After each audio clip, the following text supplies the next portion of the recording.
Hey, friends, welcome back to yet another exciting episode of Friends of the Squared Circle. I'm your host, Grander Q, a.k.a. my real name, the number one beard in all of pro wrestling podcasting. Oh, little interruption there. Today we have a new friend joining us. Andy is going to be joining us for his wrestling experiences and fandom, as well as the returning of the third man of Friends of the Squared Circle. He's not on the sticker yet. He's not on the logo. I'm sorry, but it is Justin, not Jake or Joshua or Jim. It is Justin, the real third man of Friends of the Squared Circle. We're going to dive into it today.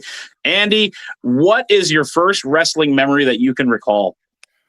The first wrestling memory I remember, I remember pretty vividly. I wasn't allowed to watch wrestling when I was younger, and my friend David, when I moved here to Wisconsin, got me hooked onto it. So what I would do was I locked my door to my bedroom, and I turned on Monday Night Raw, and I remember seeing Brock Lesnar versus one of the Hardys, if not both of them, and I remember being hooked immediately. Justin, does that make you feel old that he started with Brock Lesnar? Yeah, I think so. Because I think I don't know if I've mentioned this before, but I think before the very first time we did a podcast, or I was on the podcast, I think the first wrestler I remember seeing when I turned on Monday Night Raw for the first time was Val Venus. Oh, okay. Vaguely different. Yeah. Both are kind of, we won't get into politics here on the Friends of the Squared Circle, but damn. Mine was, I want to say, like, I saw the video game stuff, Andy. I saw it on Sega. That's a Nintendo system, like your PlayStation 5s and stuff out there, kids. But this was more like 8-bit and 10-bit. That's how I got introduced to it, was Sega, thinking it was just like Mortal Kombat and stuff. But my best friend showed me No Mercy for N64 at okay. first, so. All righty. Yeah, man. It's so funny to talk with different spectrums on here of timelines and stuff, especially like people that are like, oh yeah, I grew up with John Cena. Yeah, right. Oh, okay, you're that young.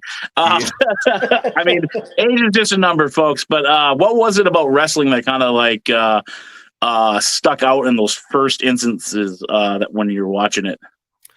I mean, specifically that first time I remember watching the physicality of it, the showmanship, the stories, just being kind of blown away, seeing this new different thing kind of all meshed together in this, variety show of competitive sports, just fell in love with everything.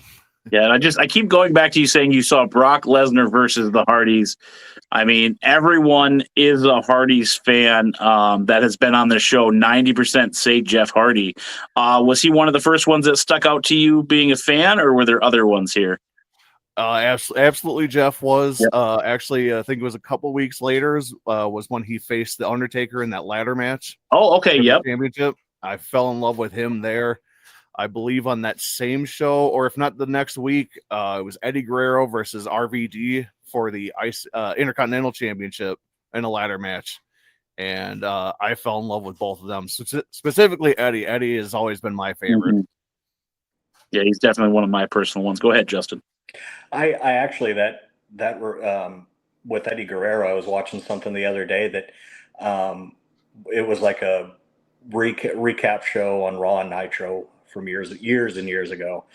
But somebody made a good point on that video that it was one of the first times Eddie and Chavo came out wearing the Eddie Guerrero is my favorite wrestler T-shirt, and somebody made the comment that said WWE shop would still probably sell the crap out of those shirts even now after all these years. And I absolutely agreed. I didn't think about that because I'm like, well, if they had the option, I'd buy one, But yeah, Eddie Guerrero was one of those too. I remember him as a, cruiserweight in WCW, even before, like, I think Chris Jericho started. So we're new old. We're new old. Yeah, age gap again. Thanks, Justin. We were trying to get away from being old. You brought it right back. Great podcast host here, folks, bringing it full circle. But did you have a question for him there? Sorry, I'm interrupting you. Yeah, no, I mean, it was just, I mean, was there, when you got in, you said you got it, your friend showed you No Mercy. Were there any other wrestling games that you really got into after that? Was it kind of like a waterfall effect after that with wrestling games? We stuck to No Mercy for quite a while. I want to say around the same time as when I got my GameCube. So I got WrestleMania 18 for it. It was my first game I got. And then every year after that, I'd buy the new game every year, and eventually got a PS2, and I'd play the SmackDown versus Raw games, and just kind of went on from there. I think again, I'll bring back the age gap. I think the first wrestling game I think I recall getting as a kid was WWF Super WrestleMania on the Super Nintendo. Which you think back, back as a kid getting that game for me, it's like, oh my gosh, the graphics on this are incredible. And then right. You look ahead X we were amount of so years dumb. later, and you get WrestleMania 2000, and then you're like, there's nothing. The graphics can't get better than this. This is top tier. Oh yeah. I mean, when we went from No Mercy to GameCube, then it was like I always remember us saying, "Wow, these graphics are like, how can they get any better?" And well, they showed us. Yeah, now you can see every little dimple and tattoo, piercings. It's crazy. Like, and I'm sure eventually, like, no joke, it's gonna get. I know a lot of people don't like AI. It's going to get where it's like we're controlling something that looks just like us on camera right now.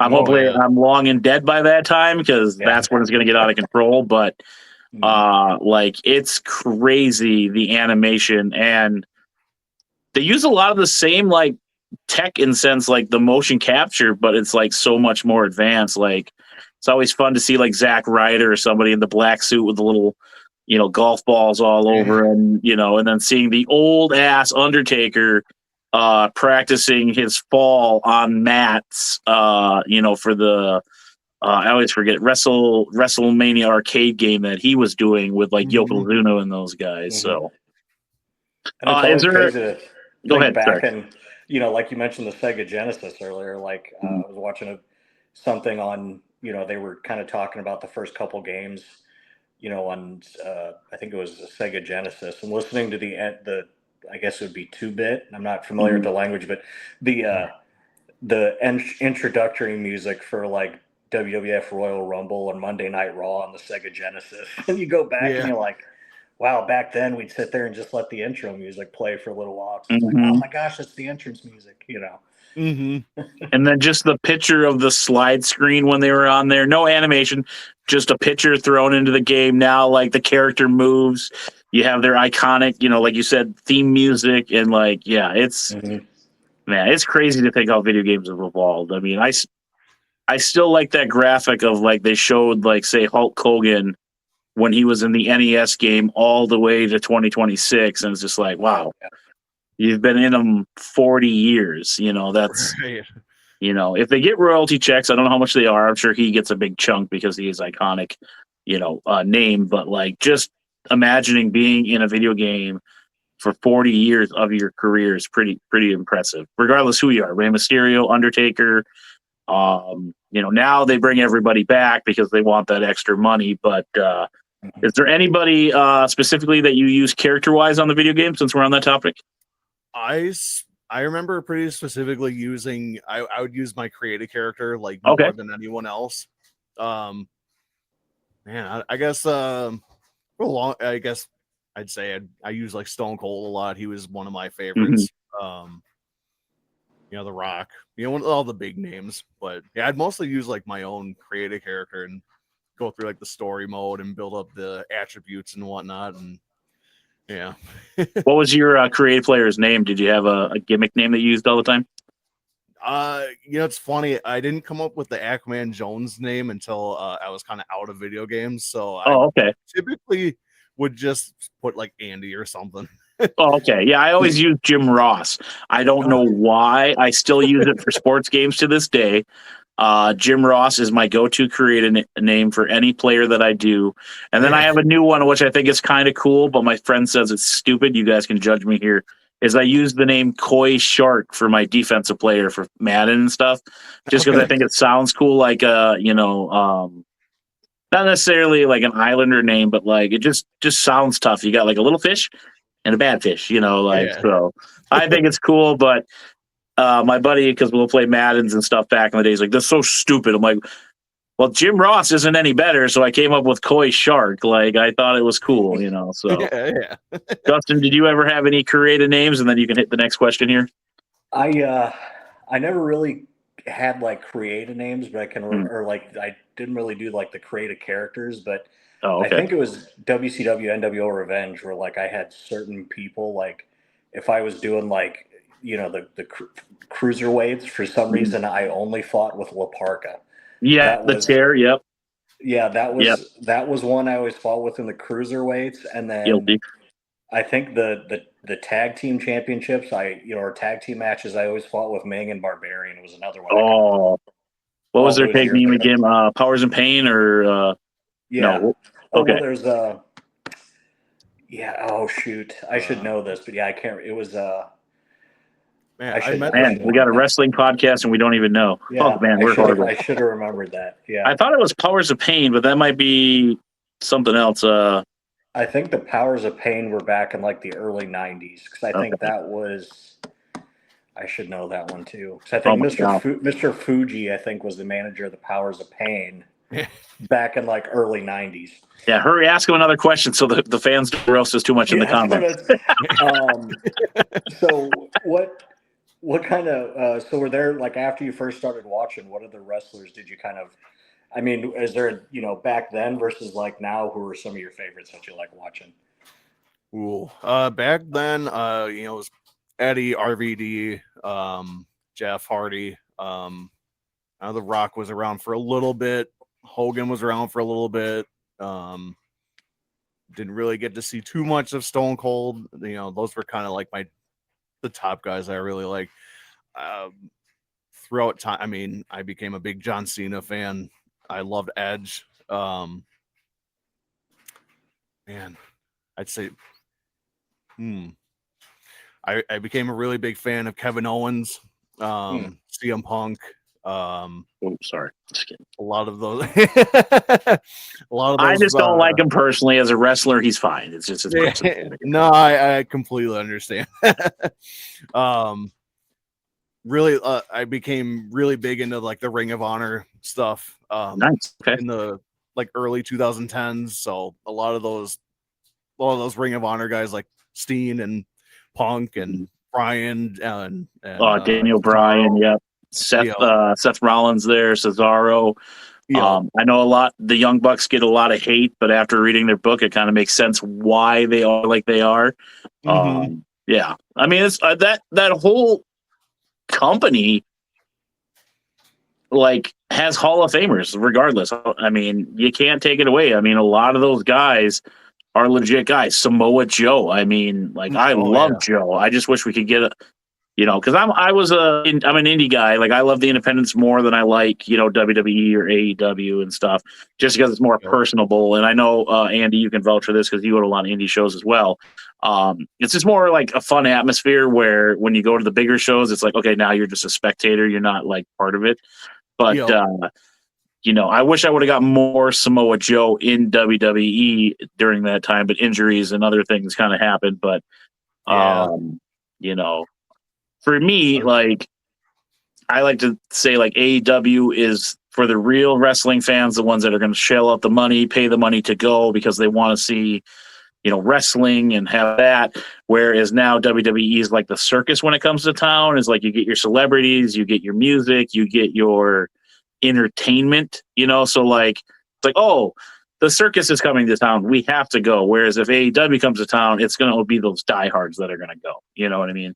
And right. I'm sure we all can talk about the fickleness of the IWC and AEW versus WWE. So it's like, just be happy that there's wrestling out there for us right now, instead of complaining about every little storyline or how many people are in the building. Because I don't give a shit. I'm going to watch a good match.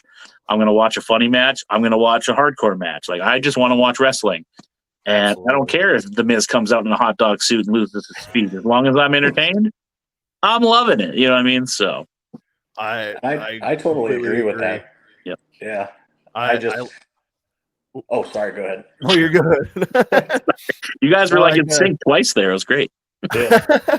I love like Danhausen's one of my favorite guys. I love what he's doing right now, and I love the hate that he's getting, from small pockets. It's like, Mhm. how can you hate this guy? Like, it's Yeah. just fun,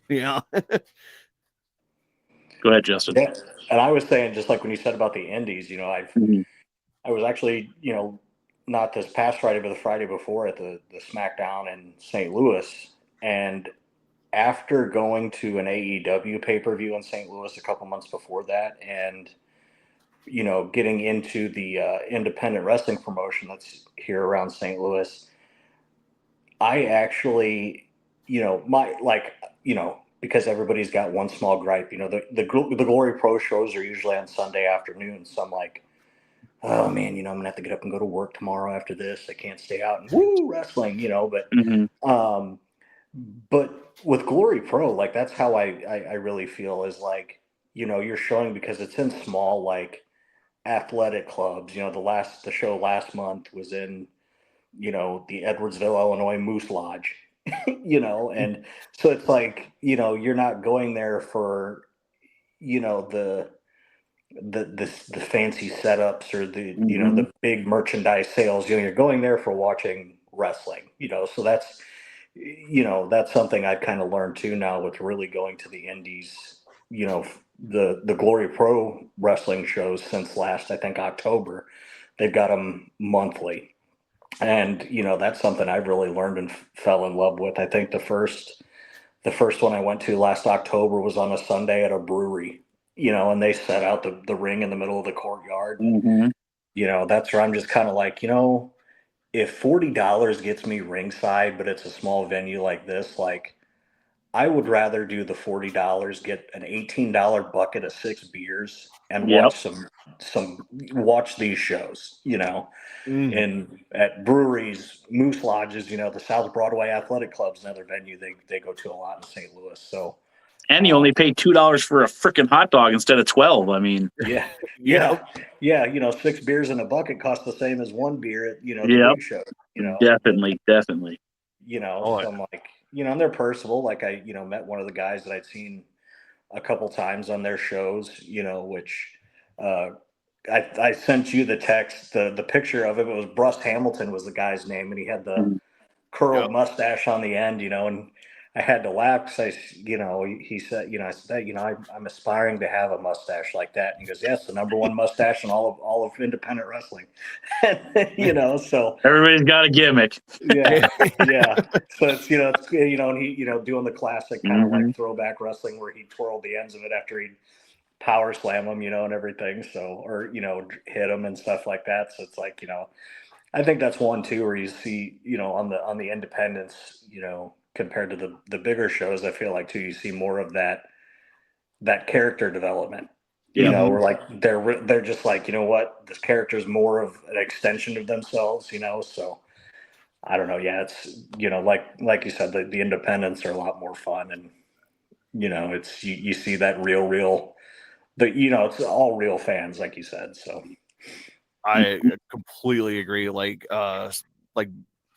me specifically, like I've got like 3 that I go to every month. And they're all different, but a lot of the same guys go to all 3 of them, and the varying promotions. One can be more like the more serious side of the indie wrestling. One is kind of a comedy, and then one is kind of a combination of the two, and you really see them kind of change their characters around depending on which promotion they go to. And it's really fun to see. I like a lot. I've become friends with a ton of the guys, and they like getting my input on what they do, and at different places that they're in. And it's really kind of fun to see their process of how they figure out what they're going to do everywhere. Yeah, you've got ACW in your backyard. You've got Now, and then what's the other one? HWE, Hybrid Wrestling Entertainment in Okay, Green I've Bay. heard of it, but I don't know much about them. Are you friends with Joey Avalon? I He's my best friend, so don't even try. I just want to get that in. Yeah. He gets so annoyed because he's also in my scene in the Minneapolis, upper Minnesota area. And every time I see him, like, what's up, best friend? He's like, hey, Cal. And I mean, I slowly have been introducing, Justin here to some of the locals, like Sierra, which is just it's only a matter of time, just like her and Lainey Luck, Maggie Lee, Brittany Brooks. I mean, you know all these names. And I think wrestling in Minnesota and Wisconsin is just killing it right now.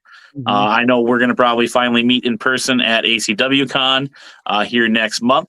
Justin's going to get some autographs probably when I go there for him. And eventually I'm going to drag his ass out of Illinois, the little fib there, and bring him to a show or two or make him drive somewhere with me because I want to go south potentially into this year or next year. It would be nice to go down to St. Louis because I've never been there. So, take this podcast to the next level. But in the segue of questions here, because we're just rambling, which I love, what is your favorite part about the live events? Again, meeting the friends, hanging out with the wrestlers, but what is that like big connection for you? For me, it makes me feel like a little kid every time I go because I just get to escape and then just watch, wrestling live. But what is that big connection for you at the independent shows?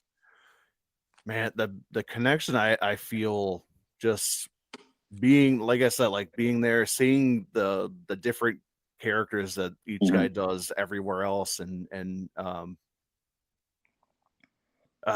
man, just to actually be there and feel it. You can hear the actual, them slamming on the mat, and to just actually see it up close and everything. It's so much better to me than watching it on TV. And like you were saying before, it doesn't cost an arm and a leg to actually go there and see it. Especially like the crowd interaction too. Like I feel like that sucks you in too, because I laugh a lot, and people probably like, why is this guy laughing? Because I'll see different things, and then I'll look over at somebody, and they're just like, "You suck, and I'm just like, wow, they got that one on the hook. And then you look over, and then you just see the grandpa over there. It's so many different personalities when you're just watching the fans. And you're just like, that guy's just chilling. That guy's freaking out. That kid's slapping him, and I've always told my nephew, you never go in the ring. And Husky Harris was like, you think you can do this better? You get in the ring. And he tried to run in there. I grabbed my nephew, and then even Husky Harris was like, oh, no, don't do that. Like, I just told him the rules of wrestling. You don't go in the ring. I've unfortunately seen someone get in the ring before, and it did not end well for them. How about for you, Justin? Have you had any deeper connections with the independent scene there in your area that kind of stands out? Really, it's with a lot of the Glory Pro shows since October. I haven't, over the last couple months, because I think I went to my first show there last October, and I've gone to every show this year so far, every month.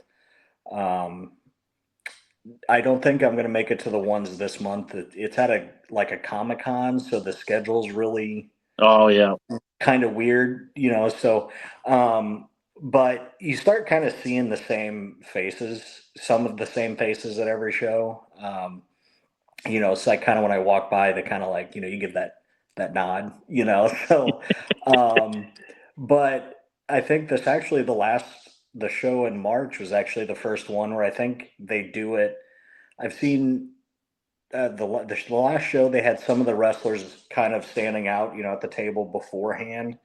And then kind of like halfway through the show where some of the shows before they'd be out there halfway, and then at the end of the show. But it's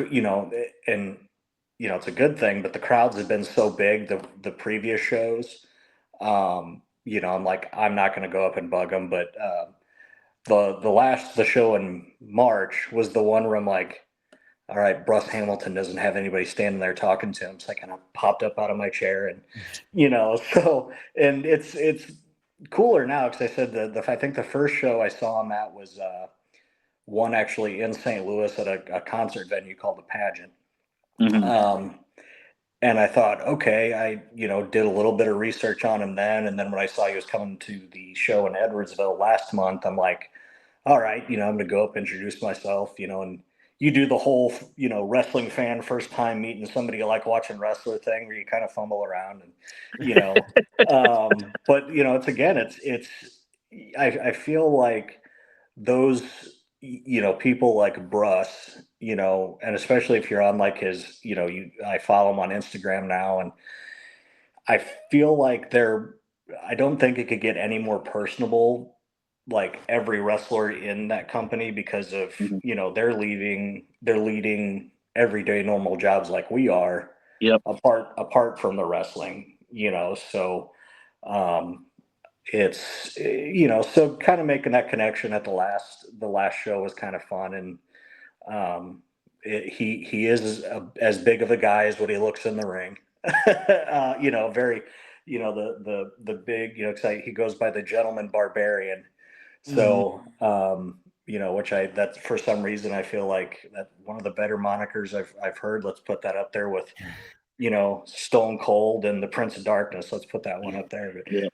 But yeah, and I think all of them are very personable though. Like a lot of I've seen at the tables, a lot of the parents that take their kids up there, they'll like, some of the kids, if they're smaller kids, like they'll just pick the kid up and take pictures with them. And, so I think that's one of the things that's really kind of pulled me even more into that indie scene is the personability factor, on top of everything else. So, Yeah, absolutely. Like, I kind of have a similar thing where Joey Jet Avalon was the guy that got me into the indies. I didn't even know that there were indies in my area before I saw him. I actually saw him hanging out at a Fozzy concert in Green Bay, and I was Oh, like, that nice. guy looks Nice. like a wrestler. Like, I'm gonna look him up. And so then the first show I went to, I went up to him and I started talking to him, and I couldn't get a single string of like a full sentence out of my mouth before, and then yeah, like, getting to know everybody throughout the years, then realizing they're just normal people, and it's like it's gotten a lot easier to talk to everybody. And that's how I've kind of gotten into the whole interviewing guys at shows too for my YouTube show. Yeah. I think that's how I found you, was through TikTok, and then obviously, we're both in Wisconsin, best state ever, and stuff like that. But back to Joey Avalon, like he is a tough cookie to crack. Sorry to Yes. remove the curtain, but once you get talking to him, he's actually a pretty cool guy, and he has that RBF, like most, not to sound disrespectful to women, that most women have. And the first few times I've been stuck at a table next to him, and I'm like, is this guy like annoyed with me or what? And then I gave him an action figure, and then he just kept talking to me, and I'm like, all right, so you are normal. And then one of our mutual friends here, well, for the podcast, Jana, she was telling me, oh yeah, he's great. You just gotta, get into that little, crack there, and then he's, fine. And then I was like, all right, so now every time I see him, I like to always be like, hey, best friend. And he's just like, oh, yeah, because he's on every show that I go to damn near now, because he's a prominent star in our area. But has there ever been a time where you don't have to say any wrestler's name, but where you've been kind of disappointed with a meet and greet there, Andy? Have you ever had anything like that? I've been pretty lucky. I've only had a small incident, but he's redeemed himself multiple times. But has there ever been a time where you've met anybody that's just been like, ugh, never doing that again? Man, I met I met one guy at a Hooters after a Monday Night Raw. Uh-huh. And I've done this before where I approach them and I'll do whatever they ask me, hey, just wait, and I'll always wait. And I waited and everything like he asked me to, and even then he was still kind of meh.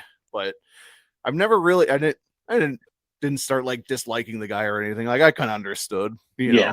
I wouldn't want to be that was a long time ago, and I definitely wouldn't do that these days anymore, honestly. But I like approaching them at airports and have them sign 17 Funko Pops because I'm a real fan. Yeah. I can't stand those people. Oh my God, yeah. I'm always about a picture. If I can just get a picture with you, I'm good. Yeah, absolutely. I don't need any autographs unless you have a book, right, Justin? Yeah, that is correct.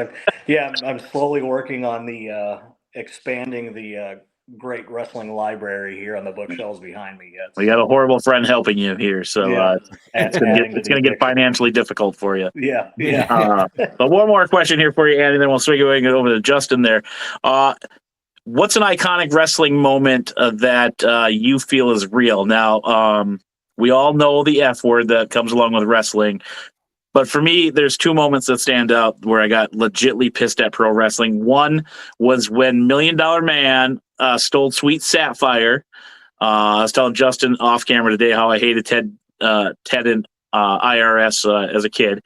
And then the other was when Daniel Bryan finally won the world championship from John Cena, and then Orton crashed in. I got super pissed. But has there been a moment that you forgot and got super mad at wrestling in your life?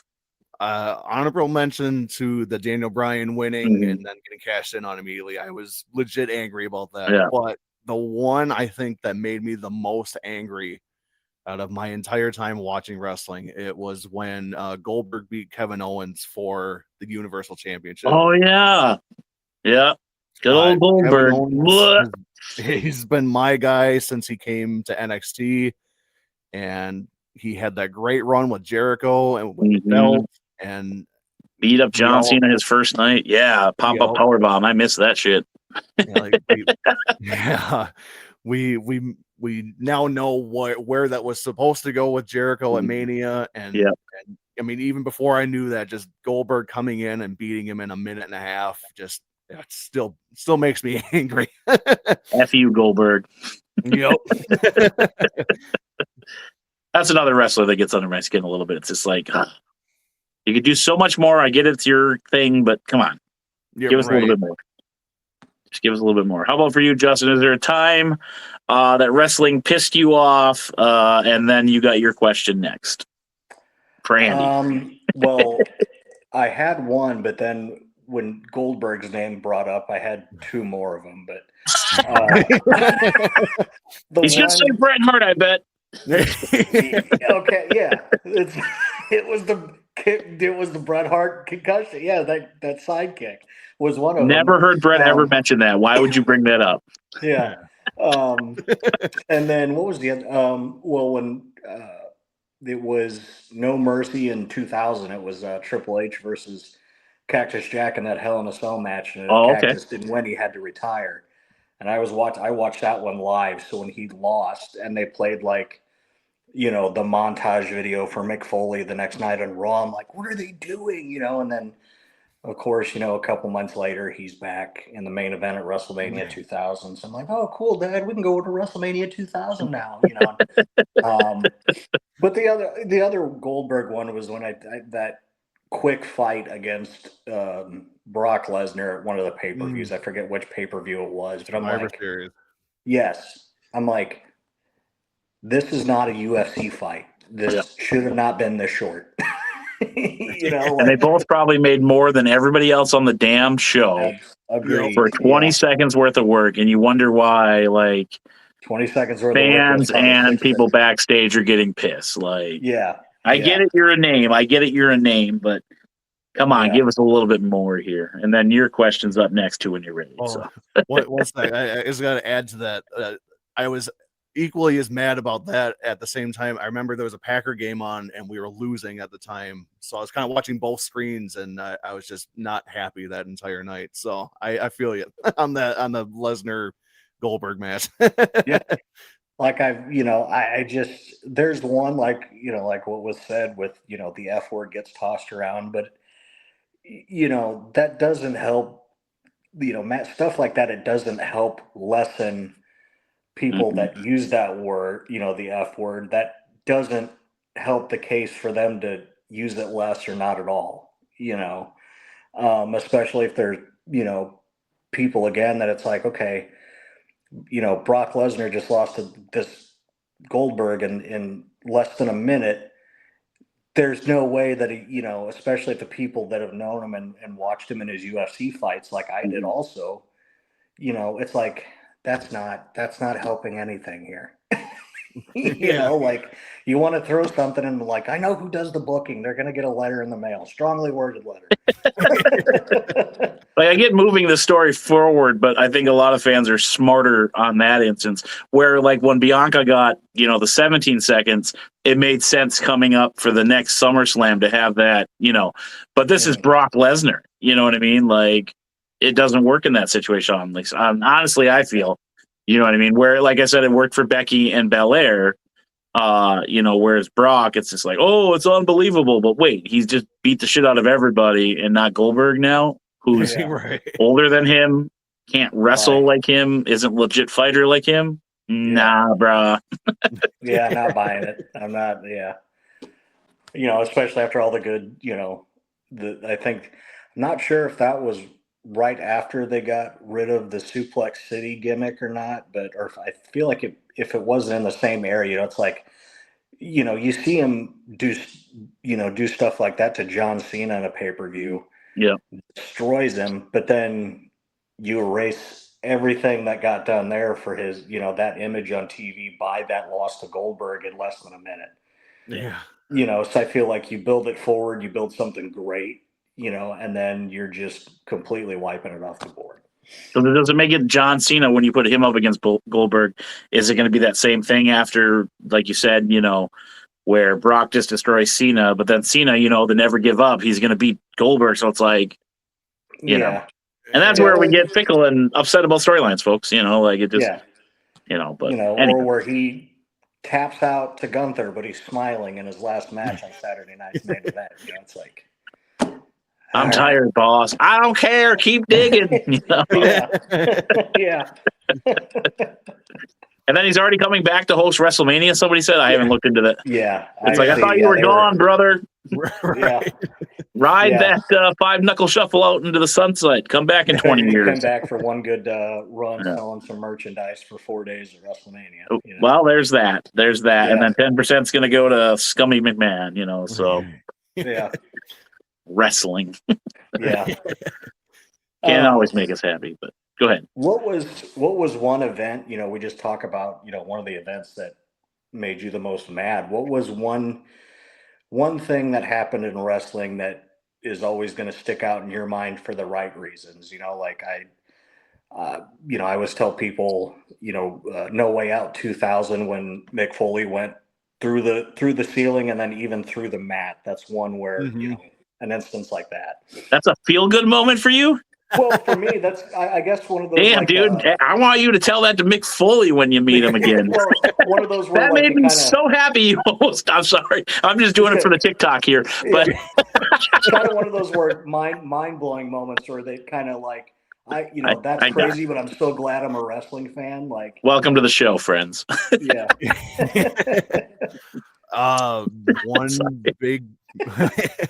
One big moment that will always stick out to me, just a good, happy, feel good moment is Bryan finally winning the championship at WrestleMania 30. It's my favorite matches, those two. That was such a strong wrestle. That was one of my favorite WrestleManias, and then to cap it off with one of my favorite guys winning the championship, like after so much of the trials and tribulation that you saw him go through since SummerSlam, you know, before and everything, and that was really cool to finally see him on top, you know. I gotta agree with you there. That one stands out. I mean, they're not like the best matches ever, but they're my favorite because of that storyline, and that yes movement was so fun and just so generic. And they almost lost it there when they put him with the Wyatts there. And I think a lot of people helped change that mind, because I remember I was like, what are they doing? This is a way too far off of what they're trying to do. But yeah, when people ask me my favorite match, I say Triple H versus Daniel Bryan, because it's just, I know he's going on to win it later, but like I even told my buddy, I was like, if he loses, I am going to be pissed this whole WrestleMania. He's like, he's not going to lose. They're already putting him in the championship match. I'm like, bullshit, dude. If he loses, I'm going to be sour the whole night for 4 hours. And when he won the rest of the night, I don't even remember hardly any other matches except for the main event and Brock winning. But I love that Triple H and Daniel Bryan match. It just because I know what's coming after it. So that's why it's my favorite match. But my favorite moment, I'm going to steal the thunder here, is that swerve moment by Mark Henry will never be topped in a feel-good swerve with the pink coat. Mm-hmm. Yeah. That shit still is great. It's a nice little swerve in the wrestling community. So, but back to you, Andy. Sorry.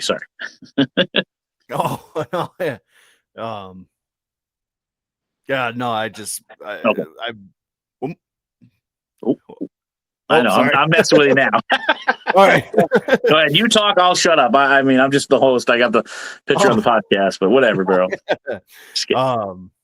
No, just that moment will always stick out to me. Like I said, going into Ring of Honor in like 2010 and finding out all these guys and then watching his whole ascent to the top, there and in WWE and NXT and whatnot, and well, fake NXT, but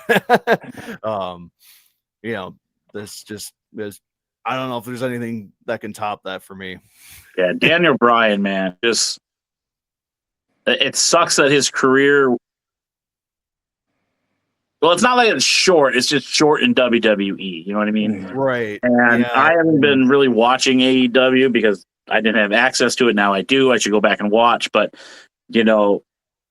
a lot of people aren't going to know about his career because of all the other things that he's done. And that's unfortunate because everyone's just so focused on WWE. But, dude, he can mix it up with some of the best. I would have loved him and Brett, him and Kurt Angle. Mm-hmm. Give me more of him with Samoa Joe. Oh, God, yeah. Give me an AJ Styles. I mean, like anything you throw in there with Daniel. I mean, people hated the Sheamus stuff. But I love Sheamus too because he was I like underdogs. Like that's always my thing. Is I like the guy that a lot of people don't root for some reason. But I loved with him and Sheamus, like having their little cordial thing. And when he lost in those few seconds, like everybody's like, "Well, that's going to bury him." It's like just wait for the moments. You know what I mean? But yeah, Daniel Bryan is got to be up there with Kurt Angle in my book as two of the best sound guys to do it. Most entertaining, and that promo backstage, it's kind of scripted, kind of not, where him and the Miz get into it, lives rent free in my head. I will go back and watch that one every time. And then when Miz is like, "Joker here," I was like, "Holy shit, I feel it." Like, these are genuine emotions, but yes, still in the scripted reality of it. But when he's like telling you, "I'm the champion, I should be it," it's like I get it, I feel it.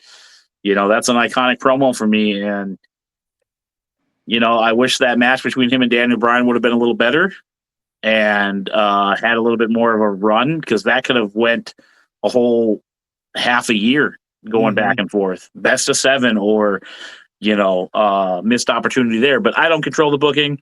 I just watch wrestling. I'm not one of those fans that says, "Wow, this guy's underutilized. This guy doesn't get pushed. This guy's buried." No, I wait for the next thing. And this is where I like to think I'm smarter than the average bear, is that like we go back to Becky and Belair, is where they have her lose at SummerSlam for 17 seconds, and then she wins at SummerSlam the next year. They're creating moments for video packages. That's exactly what it is, just like, we have this person lose going into WrestleMania because now we're hyping up Sami Zayn winning at WrestleMania. So we have a video package for the next pay-per-view or the next big storyline. You'll see it come full circle. Winner at WrestleMania 37, or was the underdog going into the Elimination Chamber. They're creating moments for these video packages, and I don't think a lot of people see that because they're not looking at the markability. And Road Warrior Animal had said it best. He's like, they're not going to put everybody on the truck. Roman Reigns has gotten over. This was at the time when he was, become built to be the next thing. It's like he's not on the truck because they're not going to change 70 production trucks and change all the stickers for one guy. That's a lot of money they're going to waste changing the design of the trucks. That's why he's not on the fucking trucks yet, is because we're going to wait till next year when we print the new batch of stickers, just stay relevant. Then we'll put them on there. But it costs a lot of money to put them on the trucks. Or you've already shot commercials with, say Seth Rollins for McDonald's or Burger King. We're not going to reshoot those because now Roman is the fan favorite. Like, that's how I look at it with Daniel Bryan. He was so over, but they had all that media already printed and recorded, and you can't just throw away $1 million, even though you make bazillions of dollars, to refilm something or re-advertise something. You have to go through with it. I mean, as a small business owner of this podcast, if I print 100 stickers, well, then hypothetically say, a third man comes in.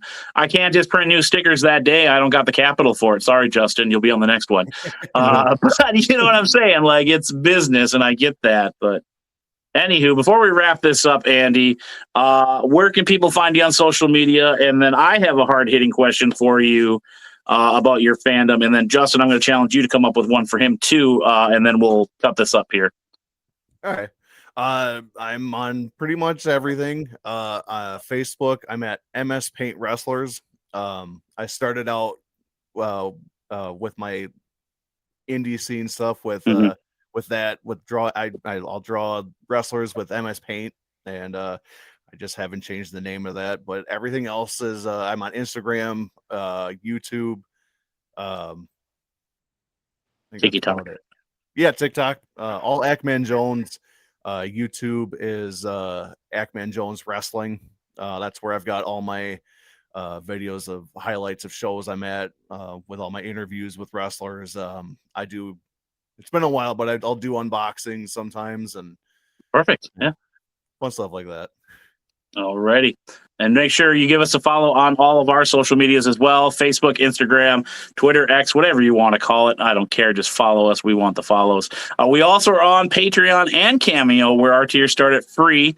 Right now we have a thing going. If you sign up for free, you get some of the bonus perks of the paid perks till we get that going even more. My hard-hitting question, to keep it short and sweet, it's one of our favorite topics between Justin and I. You'll see more later today. NWO black and white or black and red? Just a one-word answer, and then Justin's going to hit you with a hard-hitting question here as well before we go. Black or red? Or black and white or red? I don't know. I always like Wolfpack a little bit better. This episode canceled. Canceled! I'm OG 3, I like the original 3, so, but all right. Go ahead, Justin, if you got one, then we'll wrap it up here. I'd say if you could take one of the wrestlers, that had a great indie run, like we talked about, Samoa Joe and our time in ROH, I personally wish I would have paid, attention or found out more about Ring of Honor, because I would have loved to have seen the Briscoe brothers in Ring of Honor more. If you could have kept any of those wrestlers from kind of jumping to, the WCW or WWF and kept them in an indie career where you think they would have had an even better overall career just on the indies, who would you pick out of that? Because I would certainly say the Briscoe brothers. Mark is beyond entertaining in AEW. I've gotten to see him wrestle live once, so. But if there's kind of one wrestler where you could have kept him in the indies and kind of erased, the WWE or WWF history. That's a good one. Cordona effect kind of thing. Okay, cool, cool. I like it. Man, wish I would have thought of it. That's tough. I'd say Adam Cole. Okay. I loved Adam Cole. Okay. Like in Ring of Honor and NXT. And I feel like he hasn't really done anything with AEW. I know it's mostly injury related, but and then he never got called up to the main roster in WWE. But man, I don't know. I almost feel like if he stayed in the Ring of Honor kind of, especially now with indies exploding, I feel like he'd just be making a ton of money every weekend. Yeah, that's one I wouldn't have thought of would be Adam Cole. It's just like you said, with his injuries so much now, you don't see as much of him on TV now. So that's Right. I liked him in NXT. That's the first time I saw him. I liked him. Yeah. I thought he was great. Yeah, Samoa Joe was another one of those. Right. That's where I was going. I love Joe. I just wish. Yeah. To me, it was weird seeing Joe out in WWE and then AEW. To me, like Joe was the epitome of Ring of Honor and TNA. You know, so to me, that's when I think of either one of those two promotions, Samoa Joe for the first person that comes to mind, or one of the first few people that comes to mind. But yeah, and that face off with Brock was just goosebumps. Yeah. Like that's putting asses in seats. That's the only thing I can think of is just that and the raincoat, in WrestleMania when I went, but that's about it. I mean, I like Samoa Joe. I just think he's just, a big, I'd probably be scared to meet him, and I'm old, so that, but yeah. All righty, folks. If you want to be just like Andy be on a future episode of Friends in the Squared Circle, hit us up on Facebook, Instagram, TikTok, as well as X. We will try to get you on a future episode with me, myself, Jordan, and my beard. Now, remember, folks, Andy, it is self-proclaimed the best beard in pro wrestling podcasting. You have a YouTube show, not a podcast, so mine still wins. Yeah. And I've won awards. I don't know if you're aware of this, but I've won awards. That beautiful clip here. This beautiful prize. Are you ready, Jay Rich? Am I getting this prize?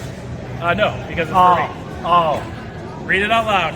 The number one beard in pro wrestling podcast, self-proclaimed. Yeah, it is self-proclaimed. Look at that. I got an award for the best beard in wrestling podcast. Leroy ain't got no award. Yeah, because he did it to himself.